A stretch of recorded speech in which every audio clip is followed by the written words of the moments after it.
Hello my dear fam, welcome back to another new video. So ಇವತ್ತು ನಾವು ಏನು ಮಾಡ್ತಿದ್ದೀವಿ ಅಂದರೆ, ಈ ಗ್ರೇವಿ ಒಂಥರ ಫೇಮಸ್ ಕಂಡ್ರಿ. ಯಾವ ರೆಸ್ಟೋರೆಂಟ್ ಹೋದ್ರೂ ಸಿಗುತ್ತೆ, ಆದರೆ ಅದೇ ರೆಸ್ಟೋರೆಂಟ್ ಸ್ಟೈಲ್ ಮನೇಲಿ ಮಾಡ್ಬೇಕಂತ ಎಲ್ಲರಿಗೂ ಆಸೆ. ಸೊ ಇನ್ನು ಯಾಕೆ ತಡ, ಟೈಮ್ ವೇಸ್ಟ್ ಮಾಡೋದು ಬೇಡ, let's get into video. Stove ಮೇಲೆ ಪ್ಯಾನ್ ಇಟ್ಬಿಟ್ಟು 2 ಟೇಬಲ್ ಸ್ಪೂನ್ ಗೀ ಹಾಕ್ಕೊಳ್ಳಿ. ಅದಾದ ನಂತರ 1 ಟೀ ಸ್ಪೂನ್ ಜೀರಾ. ನೋಡ್ರಪ್ಪ, ಇವಾಗ ನಮ್ಮಿರೋ ಎಂಟ್ರಿ ಕೊಡ್ತಾನೆ. 4 ಆನಿಯನ್ನ ಚೆನ್ನಾಗಿ ಸಣ್ಣದಾಗಿ ಚಾಪ್ ಮಾಡ್ಕೊಳ್ಳಿ. ಯಾಕಂದರೆ ಒಂದೇ ಸೈಜಲ್ಲಿದ್ದರೆ ನಿಮಗೆ ಈವನಾಗಿ ಕುಕ್ ಆಗುತ್ತೆ. ಅದು ಕುಕ್ ಆಗೋದು ತುಂಬ ಇಂಪಾರ್ಟೆಂಟ್. ಆ್ಯಂಡ್ ಅದು ಕುಕ್ ಮಾಡುವಾಗ ಒಂಥರ ಗೋಲ್ಡನ್ ಬ್ರೌನ್ ಆಗಿರಲಿ, ವೈಟ್ ಆಗಿ ಇಲ್ಲ ಟ್ರಾನ್ಸ್ಪರೆಂಟಾಗಿ ಕುಕ್ ಮಾಡಬೇಡಿ.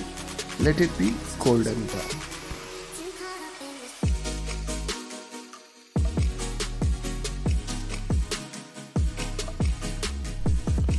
ಆನಿಯನ್ ರೋಸ್ಟ್ ಆದಮೇಲೆ 1 tea spoon chopped garlic add ಮಾಡ್ಕೊಳ್ಳಿ. 1 tea spoon chopped ginger add ಮಾಡ್ಕೊಳ್ಳಿ. ಇವಾಗ ಅರ್ಧ tea spoon turmeric powder, 1 tea spoon coriander powder. ಅದಾದ ನಂತರ 2 tea spoon Kashmiri chilli powder, 2 tea spoon prepare ಮಾಡಿರೋ ಕಡಾಯಿ ಮಸಾಲ ಆ್ಯಡ್ ಮಾಡ್ಕೊಳ್ಳಿ.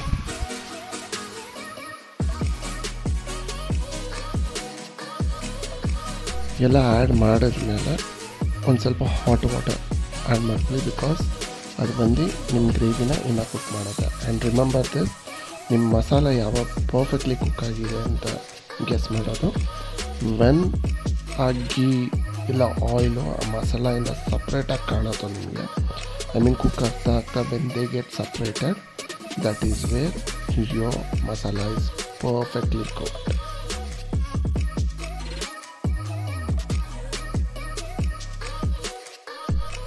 ನಿಮ್ಮ ಮಸಾಲೆ ಪರ್ಫೆಕ್ಟಾಗಿ ಕುಕ್ ಆಗಿದ್ಮೇಲೆ ಚಾಪ್ಡ್ ಟೊಮೆಟೊ, ಒಂದು 6 ಟೊಮೆಟೊ ಮೀಡಿಯಮ್ ಸೈಜ್ ಚಾಪ್ ಮಾಡ್ಕೊಂಡು ಹಾಕ್ಕೊಳ್ಳಿ.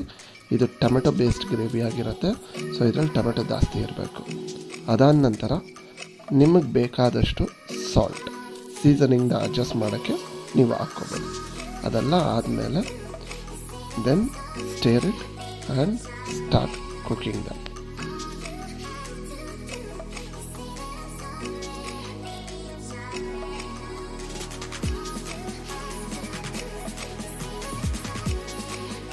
ಒನ್ಸ್ ನಿಮ್ಮ ಮಸಾಲೆ ರೆಡಿ ಆದಮೇಲೆ ಇವಾಗ next step, take a pan, clean pan, ಅದರಲ್ಲಿ ಒಂದು 2 ಟೀ ಸ್ಪೂನಷ್ಟು ಗೀ ಹಾಕ್ಕೊಂಡು ಹೀಟ್ ಮಾಡ್ಕೊಳ್ಳಿ. ಇವಾಗ ಮಿಕ್ಸ್ಡ್ ವೆಜಿಟೇಬಲ್ ಹಾಕ್ಕೊಳ್ಳಿ. ಕ್ಯಾರೆಟ್, ಬೀನ್ಸ್ ಫಸ್ಟ್ ಹಾಕ್ಕೋಬೇಕು, ಯಾಕಂದರೆ ಇದು ಸ್ವಲ್ಪ ಹಾರ್ಡ್ ಇರೋದ್ರಿಂದ ಫಸ್ಟ್ ಒಂದು 30% ಅಷ್ಟು ಕುಕ್ ಮಾಡಬೇಕಾಗತ್ತೆ. ಸ್ಟೇರ್ ಫ್ರೈ ಮಾಡಬೇಕು, ವಾಟ್ರ್ ಹಾಕೋಂಗಿಲ್ಲ. ಅದಾದ ನಂತರ ಕಾಲಿಫ್ಲವರ್ ಇರುತ್ತೆ, ಕಾಲಿಫ್ಲವರ್ನ ಸಣ್ಣದಾಗಿ ಕಟ್ ಮಾಡಿಕೊಂಡು ಅದನ್ನು ಪ್ಯಾನ್ಗೆ ಹಾಕ್ಕೊಂಡು ಸ್ಟೇರ್ ಫ್ರೈ ಮಾಡಿ ಸ್ವಲ್ಪ ಅದನ್ನು ಕುಕ್ ಮಾಡ್ಕೋಬೇಕಾಗತ್ತೆ. ವೆಜಿಟೇಬಲ್ಸ್ ಎಲ್ಲ ಸ್ಟೇರ್ ಫ್ರೈ ಆದಮೇಲೆ ನೀವು ಕಡಾಯಿ ಮಸಾಲ ಒಂದು 2 ಟೀ ಸ್ಪೂನಷ್ಟು ಹ್ಯಾಂಡ್ ಮಾಡಿ ಇನ್ನಷ್ಟು ಕುಕ್ ಮಾಡಬೇಕಾಗತ್ತೆ.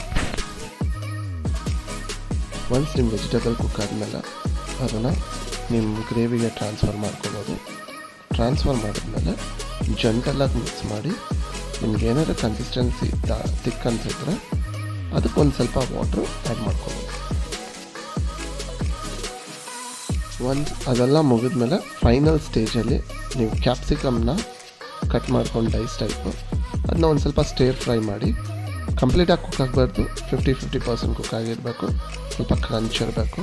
ಸೊ ಆವಾಗ ಅದು ತಿನ್ನೋಕ್ಕೆ ಚೆನ್ನಾಗಿರುತ್ತೆ.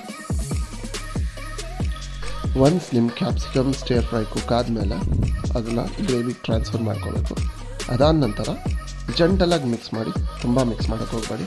ಕನ್ಸಿಸ್ಟೆನ್ಸಿ ತಿಕ್ ಅನಿಸಿದ್ರೆ ಒಂದು ಸ್ವಲ್ಪ ವಾಟ್ರ್ ಹಾಕಿ ನಿಮ್ಮ ಕನ್ಸಿಸ್ಟೆನ್ಸಿಗೆ ನೀವು ಅಡ್ಜಸ್ಟ್ ಮಾಡ್ಕೋಬೋದು. ಸೊ ಇದನ್ನ ನೋಡಿ, ಮಾಡಿ, ತಿನ್ನಿ, ಟ್ರೈ ಮಾಡಿ. ನಿಮ್ಗೆ ಇಷ್ಟ ಆದರೆ ಕಮೆಂಟ್ ಹಾಕಿ, ನಿಮ್ಮ ಒಪಿನಿಯನ್ ತಿಳಿಸಿ ಅಂತ ಹೇಳ್ತಾ I am exciting from this video. ಮತ್ತೆ ಸಿಗುವ ಇನ್ನೊಂದು ವಿಡಿಯೋದಲ್ಲಿ.